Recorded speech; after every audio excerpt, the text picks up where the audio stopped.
Welcome to the EEZBOOK. This is step-by-step guide for the user. If user has login ID, then go to EEZBOOK tab.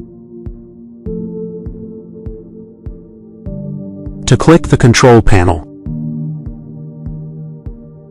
go to Setup. Select Module-wise Setup. Locate the option to Select Inventory and click on it. Next, look for the Inventory Setup option and select it.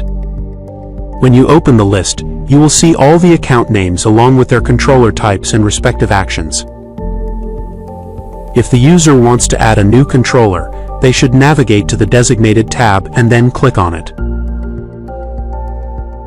Search Control Account and its type.